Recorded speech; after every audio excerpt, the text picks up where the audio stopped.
숨어있는 찬양 찾기, 숨찬.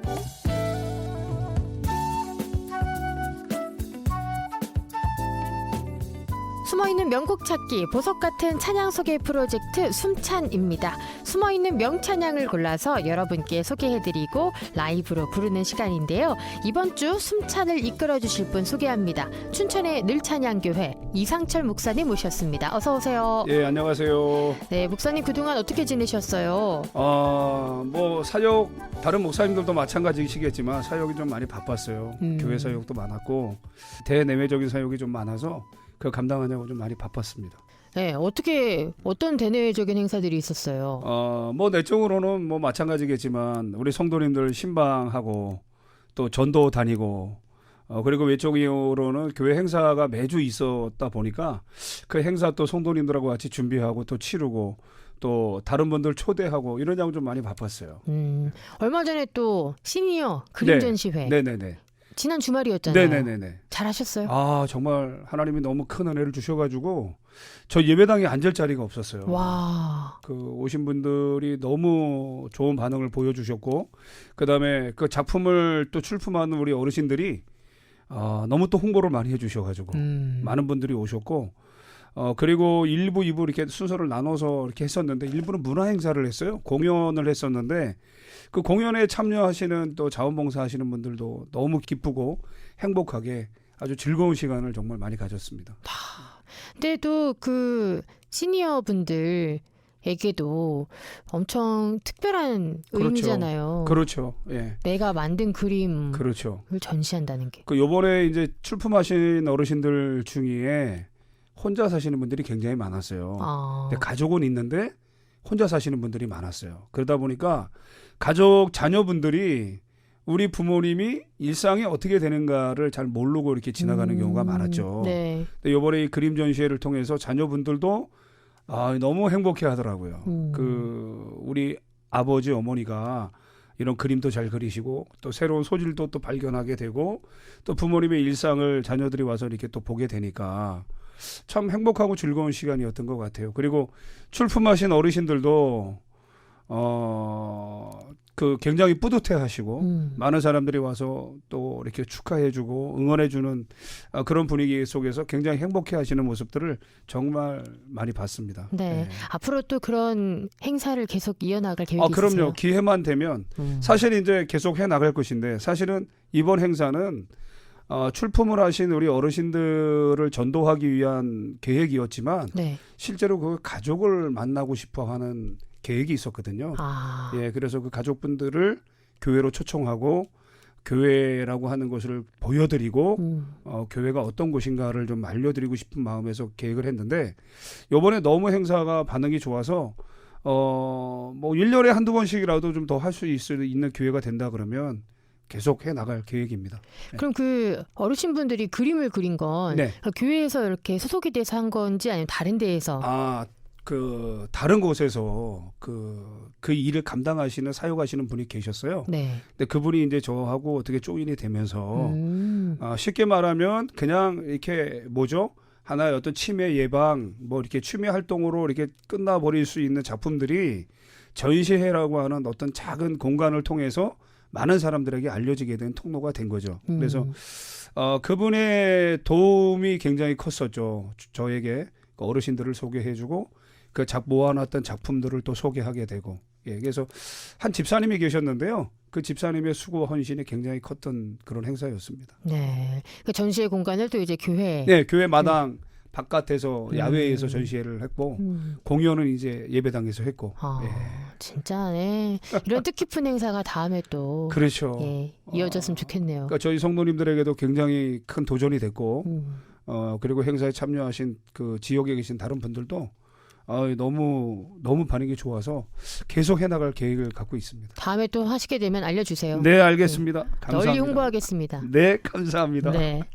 오늘 소개해 주실 숨어있는 명곡 어떤 건가요? 오늘은 김민식 선교사님께서 작곡하신 주와 함께라면입니다. 이 곡은 누가 작곡한 곡인가요? 그래서 이 곡이 참 굉장히 의미 있는 곡인데요. 이 작곡자는 아마 그 대중가요를 통해서 이분이 1977년에 나의 사람아라는 자작곡으로 대중가수로 데뷔하신 그 싱어송라이터인 김민식 선교사님이신데요. 이 곡을 아세요? 예, 알죠. 오, 나의 사람아? 예, 알죠. 아. 그 제가 어렸을 때 많이 듣던 노래죠. 아. 그래서 그 대중방송도 많이 방송을 타시고 대중가수로 활동하셨던 분이다 보니까 노래는 많이 알죠. 예. 이 분이 이 찬양을 또 만드신 거군요. 네네. 그래서 어느 순간 분명히 제가 어렸을 때 이분을 TV에서 대중가수로 인식을 하고 있었는데 네. 어느 순간 보니까 교회에서 찬양을 하시고 특송을 하시고 예, 그 곡을 만들고 하시는 일들을 하게 된다는 것을 제가 청년 때인가 그때 막 알게 됐던 것 같아요. 예. 그래서 이분이 1977년도에 이제 데뷔를 했어요. 네. 나의 사람아라는 노래로 데뷔를 하셨는데 데뷔와 동시에 군대에 갑자기 입대를 하게 되셨다고 합니다. 그래서 대중가수로서 연예 활동은 그렇게 길지가 않으셨다 그래요.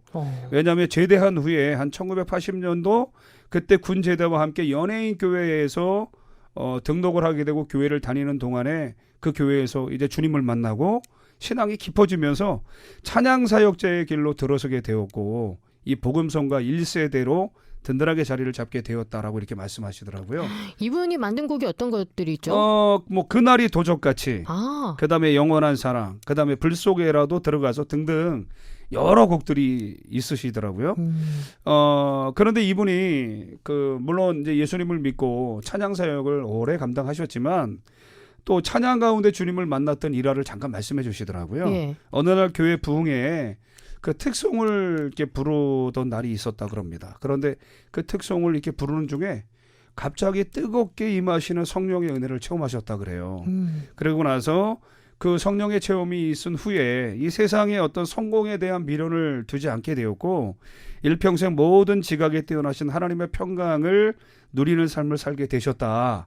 이렇게 고백을 하시더라고요. 그래서 이 주와 함께라면이라고 하는 찬양은 우리 김민식 선교사님께서 한참 은혜를 받으시고 활동을 왕성하게 하시던 이 1984년경에 작곡된 곡이다라고 합니다. 그럼 특송 중에 하나님을 뜨겁게 만나고 이제 만든 곡인가 보네요. 그렇죠. 그렇죠.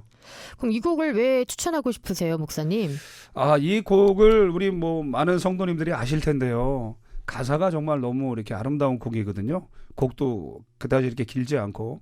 근데 이 가사가 사실은 저에게도 굉장히 의미가 있는 가사이기도 합니다. 그러니까 뭐 지금도 마찬가지입니다만 굉장히 어렵고 힘들고 가난하게 살았던 적이 있었거든요. 목사님이요? 예. 어렸을 때? 아니요. 어렸을 때도 아니에요? 예, 어렸을 때 굉장히 부유했는데 성장해 가면서 어른이 다 되고 특히 이제 목회의 길을 접어들면서 네. 굉장히 가난한 삶을 살게 됐죠. 그러면서 그때 이제 굉장히 큰 힘이 되었던 찬양이죠. 그러니까 지금도 마찬가지입니다. 가난이라고 하는 것은 그 소유하는 게 많지 않은 것을 얘기하는 거잖아요. 어떻게 보면 무소유, 그다음에 빈곤에서 오는 어떤 두려움, 그런 아픔보다는 이 주님과 함께 할 수만 있다면 가난해도 좋다라고 하는 어떤 대단한 고백의 원인이 바로 이 참된 부유함에 있기 때문이다라고 좀 그렇게 생각하거든요. 네. 그래서 이 부유함이라고 하는 것은 실제로 가진 것이 많지 않아도 소유함이 적어도 그것으로 인해서 두렵거나 어떤 써야 할 필요를 크게 느끼지 못해서 조바심이 나지 않는 여유로움이 바로 이 참된 부유함이다. 저는 개인적으로 그렇게 생각을 하거든요. 그래서 가진 거는 작지만 나누고 싶은 마음이 이 참된 부유함에서 나오는 능력인 것 같다라는 생각을 많이 합니다. 왜냐하면 제가 교회를 이전하고 교회를 칠 때 네. 이런 말씀 드려도 될까 모르겠지만 담임 목회자가 하나님 앞에 어떤 헌신을 해야 된다라고 하는 면에서 갈등이 좀 있었어요. 그래서 기도하다가 하나님 앞에 제가 가지고 있는 모든 걸 다 드렸어요. 차도 드리고 집도 드리고 마이너스 통장도 다 드리고 그걸 다 팔고 그렇죠. 마이너스 통장도 만들고 해서 성전을 지은 거예요? 그럼? 그러니까 마이너스 통장에 있는 것까지 다 꺼내서 헌금을 하고 차도 팔고 집도 다 정리해서 팔고 그리고 이제 교회를 짓게 된 거죠. 지금 늘찬양교회? 예. 와. 그러다 보니까 얼마 전에도 저희 사모하고 이렇게 웃으면서 잠깐 얘기한 게 있는데 우리 소유가 하나도 없는 거예요. 교회는 져서 교회는 하나님이 막 부흥시켜 주시는데 실제로 우리 소유가 하나도 없는 거죠. 아. 그러니까 어디 가면 정말 가난한 사람인 거예요. 내 소유가 하나도 없으니까. 그리고 통장에 잔고도 많지 않으니까. 내가 성전을 지었지만 내 것도 아니고. 그렇죠. 그러니까 온전히 하나님 앞에 드린 건데 그렇지만 실제로 한 1년 정도 교회를 짓고 지금 살아보니까 그런 감사가 있는 거예요. 내 소유는 아무것도 없고 뭐 내 명의로 돼 있는 것도 없고 통장에 잔고는 없지만 그래도 주님이 주시는 그 부요함의 마음을 통해서 다른 사람들과 더 나누고 싶고 또 사주고 싶고 막 대접하고 싶고 이런 능력이 어디서 나오는가? 주님이 함께 하신다라고 하는 어떤 전제하에 주시는 이 부요함에서 나오는 능력이 아닌가 이제 그런 생각을 하거든요. 그러다 보니까 제가 요즘에 이 찬양을 정말 많이 흥얼흥얼 많이 불러요. 많이 부르게 되고 그래서 이 은혜를 우리 청취자 여러분들과 또 함께 나누고 싶어서 이 곡을 추천하게 됐습니다. 목사님 근데 진짜 대단하시네요. 찐 목사님. 감사합니다. 네. 이 곡을 직접 부르면 주의할 부분 있을까요? 뭐 특별히 주의할 점보다는요. 주님과 내가 진정으로 함께 할 수 있다면 그것이 바로 모든 행복의 시작이다라고 하는 그 믿음, 그 믿음으로 또 그 기쁨으로 부르는 것이 굉장히 중요하다라고 생각합니다. 바로 기쁨과 소망을 가지고 노래해야 될 것 같습니다. 네, 그럼 특별히 어떤 분들께 이거 꼭 들어봐라 추천하고 싶으세요? 제가 좀 전에 제 간증을 했던 것처럼 성도로서 세상에서 진정한 가치 추구라고 하는 어떤 삶의 현실 앞에서 많은 성도님들이 애쓰면서 치열하게 살아가고 있잖아요. 네. 주님의 자녀들에게 진정한 행복은 우리가 만드는 것이 아니라 우리가 창출하는 것이 아니라 그저 주님과 늘 동행하고 주님과 늘 함께 할 수 있을 때 마치 선물처럼 우리에게 다가오는 것이라는 메시지를 전하고 싶은 거죠. 그래서 어떤 현실적인 아픔과 주님의 소망이 식어가는 성도들에게 이 찬양을 꼭 들려드리고 싶습니다. 네. 그럼 오늘 숨어있는 찬양 찾기 숨찬에서 소개해드린 명찬양은요. 김민식 선교사님이 지은 주와 함께라면이었습니다. 숨찬은 강원 CBS 유튜브에서 다시 들으실 수 있습니다. 그럼 지금 바로 춘천 늘찬양교회 이상철 목사님의 라이브로 주와 함께라면 기타 치면서 부르시죠 오늘? 네. 예. 라이브로 들려드리면서요. 저는 다음 주 숨찬에서 다시 찾아뵐게요. 고맙습니다. 감사합니다.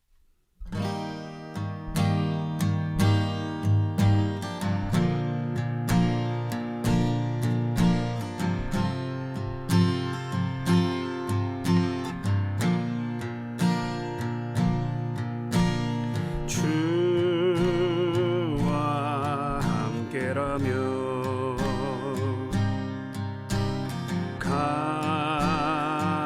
가난해도 좋아 참된 부요함이 내 맘에 가득하니까 때로는 날 유혹하려고 세상 바람 휘몰아쳐와도 나는 결코 잊을 수 없어 자비로운 주의 음성을 주와 함께라면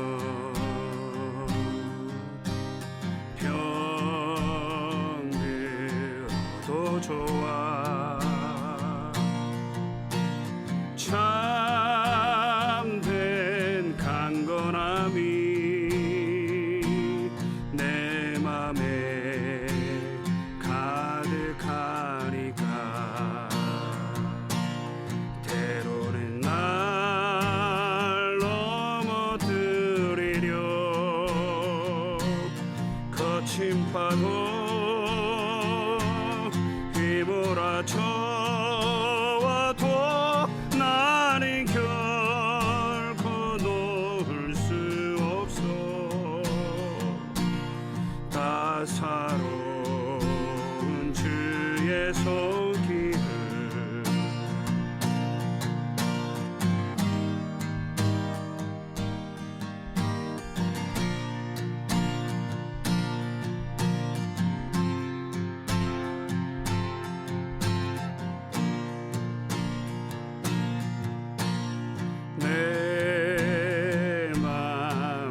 되시는 주 항상 함께 계셔 약한 내 영혼에 위로와 능력 주시네 가난해도 병이 들어도 시련의 밤 어둡고 깊어도 나는 결코 떠날 수 없어 아름다운 주의 날